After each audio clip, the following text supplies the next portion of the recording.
அனைவருக்கும் வணக்கம். ஓம் நமச்சிவாயா. இன்னைக்கு நம்ம பார்க்க போறது 5ஆம் ஆதிபத்தியத்தில் கிரகங்கள் அமர்ந்தா என்ன மாதிரி பலன், 5ஆம் வீட்டில் கிரகங்கள் நவ கிரகங்கள் 5ஆம் இடத்துல அமர்ந்திருந்தா என்ன மாதிரி பலன்கள் வரும் அப்படிங்கிறத பார்க்க போறோம்.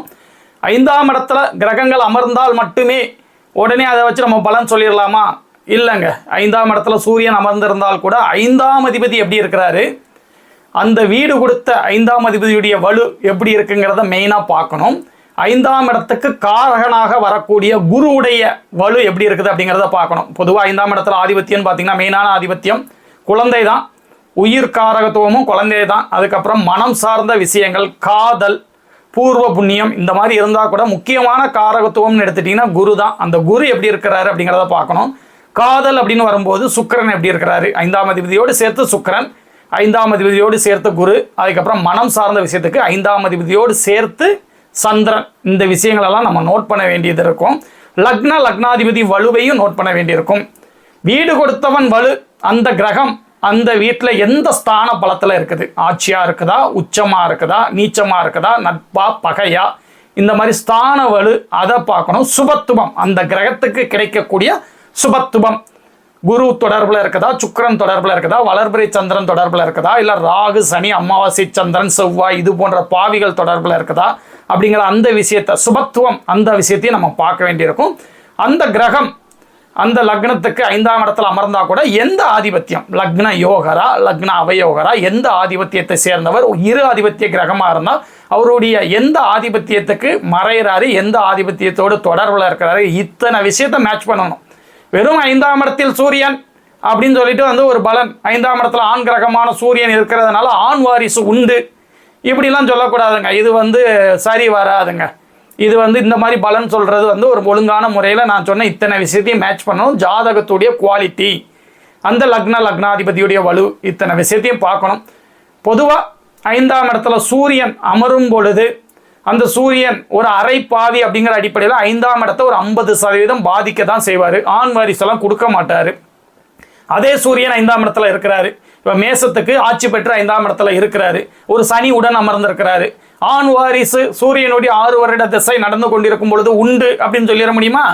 இல்லை, சொல்ல முடியாது. அது வயதிற்கு ஏற்றார் போல அவருக்கு கிடைச்சிருக்கிற பாவத்துவ அமைப்புகளில் 5ஆம் அதிபதி சூரியனாக வர்றதுனால சனி கூட சேர்ந்து பாவத்துவம் அடைஞ்சிட்டாரு. ஒருவேளை குரு நல்ல நிலைமையில இருக்கிறாரு, ஒரு தாமத புத்திர வாக்கியத்தை கொடுப்பாரு, பெண் குழந்தைகளை கொடுப்பாரு. இல்லை, 5ஆம் இடத்துல குருவும் அமர்ந்திருக்காரு. அந்த குருவை அஸ்தங்கப்படுத்தி சூரியன் சுபத்துவ அமைப்புகளில் இருக்கிறாரு. அதே மேச லக்னம் தான். அப்போ ஆண் வாரிசு உண்டு, பெண் வாரிசு உண்டு. அங்கே குரு பாதிக்கப்பட்டிருக்கிறாரு, அதையும் நம்ம நோட் பண்ணணும். அந்த பாதிக்கப்பட்ட குருவுக்கு ஒரு பௌர்ணமி பக்கத்தில் பிறந்திருந்தா அப்போ என்ன நடக்கும்? அப்போ சந்திர அதியோகத்தில் குருவும் இழந்த அந்த அஸ்தங்க தோஷத்துக்கு அந்த சுபத்துவம், சந்திர அதியோகம் விதிவிலக்குங்க அப்படிங்கிற இடையில அந்த இழந்த வலுவை திரும்ப பெற்றுறாரு. இப்படி எல்லா விஷயமும் ஒன்றுக்குள்ள ஒன்று லிங்க் பண்ணி தான் பார்க்கணுமே ஒழிய எடுத்தேன் கவுத்தன்னு ஒரு பலன் சொல்லவே முடியாது. பொதுவாக சூரியன் 50% பாவி அப்படிங்கிற அடிப்படையில் இருக்கிற வீடை கெடுப்பார் அப்படிங்கிறத மட்டும் நீங்கள் புரிஞ்சுக்கிடணும். அவருக்கு கிடைக்கக்கூடிய சுபத்துவ பாவத்துவ அமைப்புகளை பொறுத்து. இதுவே சனியுடைய லக்னங்களுக்கு அவர் 5ஆம் இடத்துல இருக்கும் பொழுது, இப்போ உதாரணத்துக்கு நீங்கள் மகர லக்னமே எடுத்துக்கோங்க. அவர் அட்டமாதிபதியாக வரக்கூடியவர். அப்போ 5ஆம் இடத்துல இருக்கும் பொழுதும் கும்ப லக்னத்துக்கு அவர் 7ஆம் அதிபதியாக தான் வருவார். அப்போ மகர லக்னத்துக்கு தான் அவருடைய கடுமைகள் அதிகமாக இருக்கும். அப்போ அவர் 5ஆம் இடத்துல இருக்கும் பொழுது அவர் அட்டமாதிபதிங்கிற முறையில் 5ஆம் இடத்தை கெடுக்கிறாருங்கிற விஷயத்தையும் அவருக்கு கிடைக்கக்கூடிய சுபத்துவ பாவத்துவ அமைப்புகள்லாம் மேட்ச் பண்ணி பார்க்கணும். அடுத்து சந்திரன் 5ஆம் இடத்துல இருக்கும் பொழுது ஒளித்தன்மை தான். சந்திரன் வந்துட்டாலே ஒளித்தன்மை தான். ஸ்தான பலு, அதுக்கப்புறம் ஒளித்தன்மை. அவர் அமாவாசை சந்திரனாக இருந்தால் சனியை போன்று பாவத்துவ ஒரு இயற்கை பாவியாக செயல்படுவார். அவர் பௌர்ணமி சந்திரனாக இருக்கும் பொழுது குருவை மிஞ்சிய சுபராக செயல்படுவார். இது ஒளித்தன்மை, சுபத்துவம்.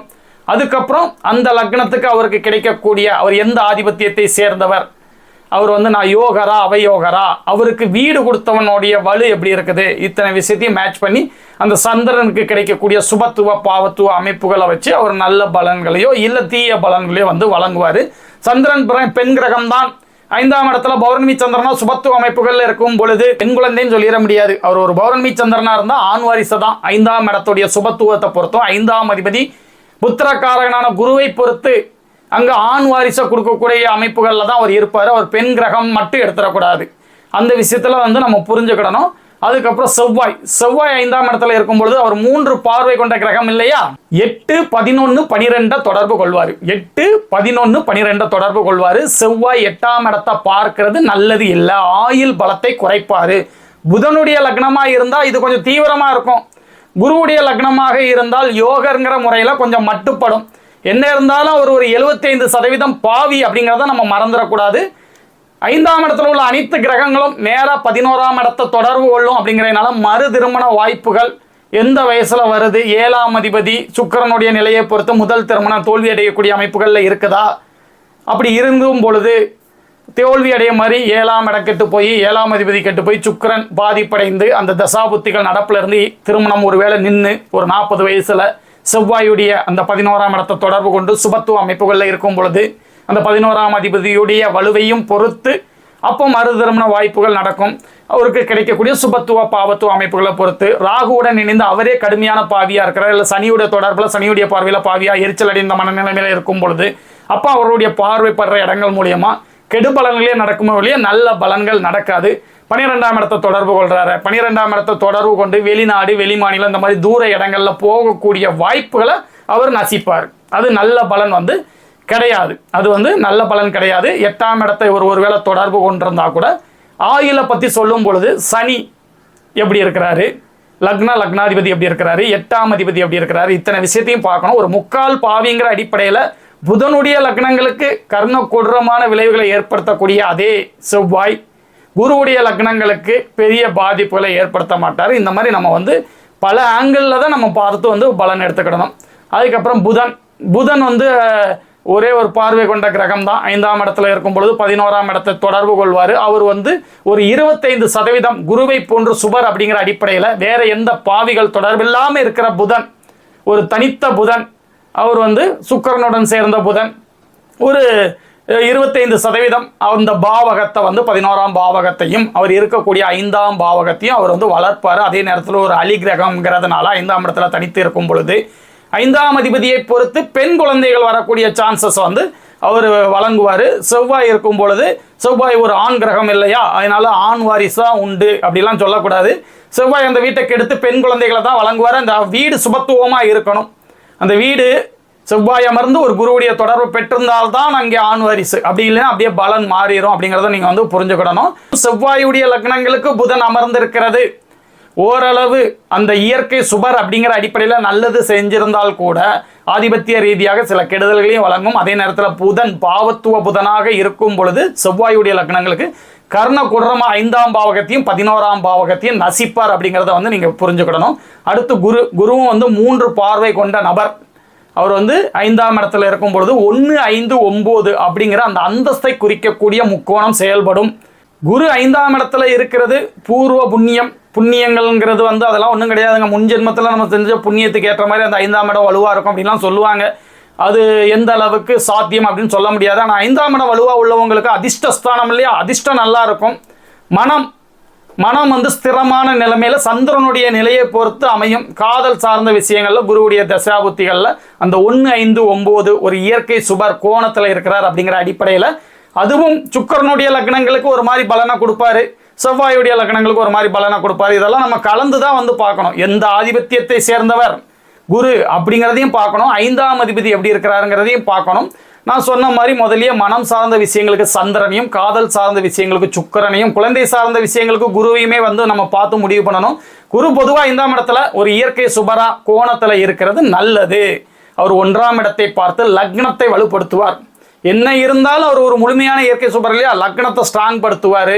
5ஆம் இடத்திலே அமர்ந்து 5ஆம் இடத்தை ஆண் வாரிசை கொடுப்பார், கெடுக்க மாட்டார், கண்டிப்பாக கொடுப்பார். அதே 5ஆம் இடத்துல குரு அமர்ந்து ஒரு ராகுவுடன் இணைந்துட்டார்னு வச்சுக்கோங்களேன், அப்போ பலன் வேற. 5ஆம் அதிபதியும் கெட்டு போயிருந்தால் குழந்தையே இல்லாத நிலைமை, 5ஆம் அதிபதி ஸ்ட்ராங்காக இருந்தால் பெண் வாரிசு அப்படிங்கிறத பொறுத்து நம்ம முடிவாகும். அதுக்கப்புறம் பார்த்தீங்கன்னா 9ஆம் இடத்தை தொடர்பு கொண்டு நல்ல தகப்பனாதி சொத்துக்களால் நன்மை, பூர்வீக லாபம், இந்த மாதிரி விஷயங்களை அவர் கொடுக்க தான் செய்வார். 11ஆம் இடத்தை தொடர்பு கொண்டு நான் முதலியே சொன்ன மாதிரி அந்த 11ஆம் இடத்தை சார்ந்த லாபங்கள் மட்டும் இல்லை, மறு திருமண வாய்ப்புகள், ஒன்றுக்கு மேற்பட்ட விஷயங்கள், இன்னொரு வீடு வாங்குறது, இன்னொரு கார் வாங்குறது, 4ஆம் இடத்தோட சேர்த்து ஒரு வெற்றி ஸ்தானம் இல்லையா, அந்த 3, 11 அதெல்லாம் வலுக்கிறது நல்லதே தான். 3, 11ஆம் இடங்கள் வலுக்கிறது நல்லதே தான். அதே மாதிரி நீங்கள் பார்த்தீங்கன்னா மகாதன யோகம்னு வந்துட்டாலும் அதுலேயும் அந்த 11ஆம் இடம் வரும். இந்த 11ஆம் இடங்கிறது ஒரு வெற்றி ஸ்தானம், நல்லா இருக்க வேண்டியது தான். மறு திருமண வாய்ப்புகளும் அதுக்குள்ளே தான் இருக்குது.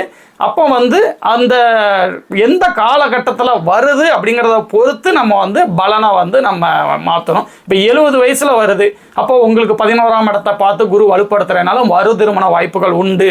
இப்படி நம்ம வந்து பலன் சொல்லக்கூடாது. இல்லை குழந்தையிலேயே வந்துட்டு முடியுது, அதெல்லாம் வந்து நம்ம மேட்ச் பண்ணி தான் வந்து பலன் சொல்கிறதுக்கு வந்து நம்ம வந்து அந்த வயதையும் வந்து எடுத்துக்கிடணும். அதுக்கப்புறம் சுக்கிரன் வந்து குருவை போன்று ஒரு 3/4% அவர் முழுமையான சுபர் தான் அப்படிங்கிற அடிப்படையில் 5ஆம் இடத்துல கோணத்தில் அமர்றது நல்லது தான். அவர் ஒரு பெண் கிரகமாக இருந்தாலும் ஆண் வாரிசை கொடுக்க தான் செய்வார். அதே சுக்கிரன் பாதிப்படைந்தால் குருவுடைய வலுவை வைத்தும் 5ஆம் அதிபதியுடைய வலுவை வைத்தும் குழந்தை உண்டா, ஆண் வாரிசு உண்டா, பெண் வாரிசா அப்படிங்கிறத வந்து நம்ம மேட்ச் பண்ணி பலன் சொல்லணும். பொதுவாக 5ஆம் இடத்துல உள்ள சுக்கிரன் 5ஆம் இடத்து ரீதியான நல்ல பலன்களையும் 11ஆம் இடத்து ரீதியான நல்ல பலன்களையும் கொடுப்பாரு. 11ஆம் இடத்தை சுக்கிரன் தொடர்பு கொண்டு வலுப்படுத்துறதுனால அந்த கலத்திர தோஷம் கேசமாக எடுத்துக்கிட வேண்டாம். மறு திருமண வாய்ப்புகள் எல்லாத்துக்கும் கொடுத்துருவாராங்கிறது நீங்கள் எடுத்துக்கிட வேண்டாம். அப்படிலாம் எடுத்துக்கிட வேண்டாம். 7ஆம் அதிபதி ஸ்ட்ராங்காக இருக்காரு, ஏன் மறு திருமண வாய்ப்புகளை கொடுக்க போறாரு? அப்படி கொடுக்க மாட்டார். அந்த 11ஆம் இடங்கிறது வந்து காமத்தை குறிக்கக்கூடிய திரிகோணத்திலையும் வருங்கிறதுனால காமம் சார்ந்த விஷயங்கள் அந்த மாதிரி விஷயங்கள்லாம் நம்ம எடுத்துக்கிடணும் ஒழிய எல்லாத்துக்கும் மறு திருமணம் நம்ம சொல்லிக்கிட்டு இருக்கக்கூடாது. அதுக்கப்புறம் பார்த்தீங்கன்னா சனி 2, 7, 11 தொடர்பு கொள்வார். அப்போ 5ஆம் இடத்துல சனி இருக்கிறது.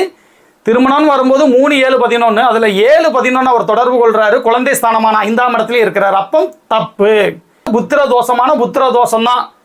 புத்திர தோஷம் 5ஆம் இடத்தை கெடுக்கிறாரு, 7ஆம் இடத்தை கெடுக்கிறாரு, 11ஆம் இடத்தை கெடுக்கிறாரு, 2ஆம் இடத்தை கெடுக்கிறாரு, குடும்பஸ்தானத்தையும் கெடுக்கிறாரு. அப்போ வந்து சனி இங்கே இருக்கக்கூடாது.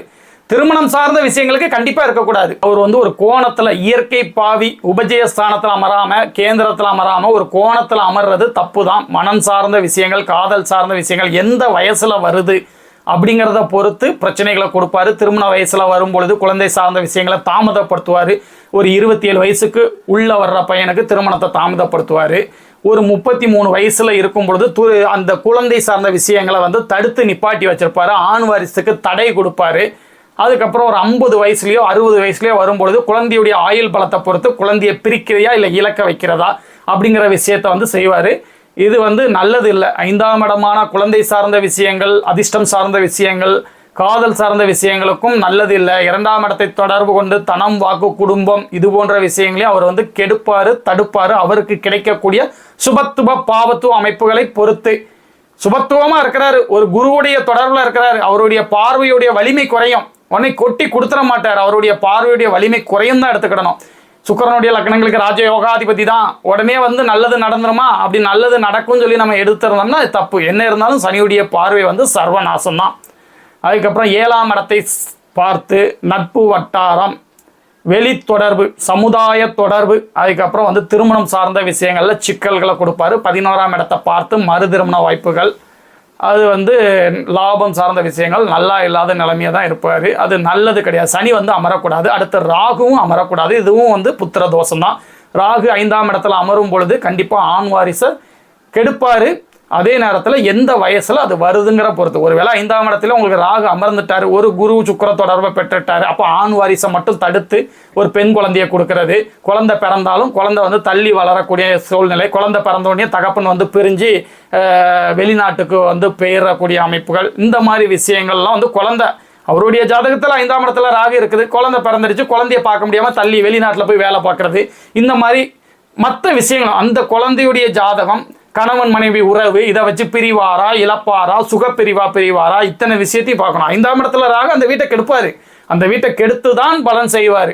அப்போ சுபத்துவமாக இருக்கும் பொழுதும் ஒரு சுப பிரிவாக பிரிக்க தான் செய்வார். பாவத்துவமாக இருந்துட்டார், குழந்தையே இல்லை, அவருடைய ஏஜை பொறுத்து இல்லை பாவத்துவமாக தான் இருக்குது. ஆனால் 5ஆம் அதிபதி கொஞ்சம் வலுவாக இருக்கிறாரு, புத்திரக்காரகனோட குரு கொஞ்சம் வலுவாக இருக்குது, குழந்தைய கொடுத்துட்டாரு.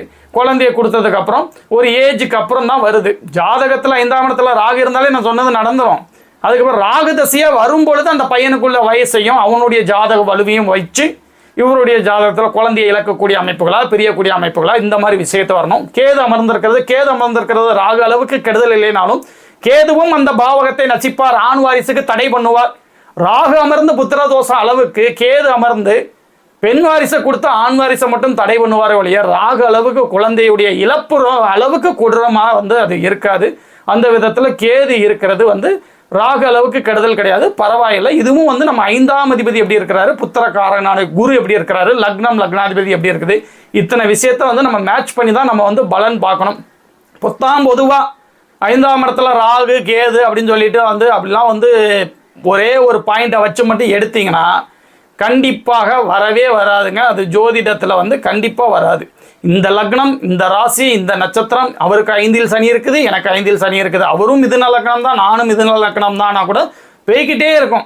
2 பேருமே மிதுன லக்னம், 2 பேத்துக்கும் 5 சனி இருக்கட்டும். ஒருத்தருக்கு குருவுடைய தொடர்புலையும் இன்னொருத்தருக்கு ராகுவுடைய தொடர்பில் இருந்தால் அப்படியே அந்த சனி திசை பலன் தலைகீழாக மாறி நடக்கும். அத்தனை விஷயத்தை நம்ம மேட்ச் பண்ணணும் இல்லையா? அதனால இன்னைக்கு 5ஆம் இடத்தில் கிரகங்கள் அப்படிங்கிறத வந்து நம்ம வந்து பார்த்துருக்கோம். இதே மாதிரி இன்னொரு நாள் 6ஆம் இடத்துல கிரகங்கள் இருந்தால் என்ன மாதிரி பலன் அப்படிங்கிறத நம்ம தெரிஞ்சுக்கலாம். ஓம் நமச்சிவாயா.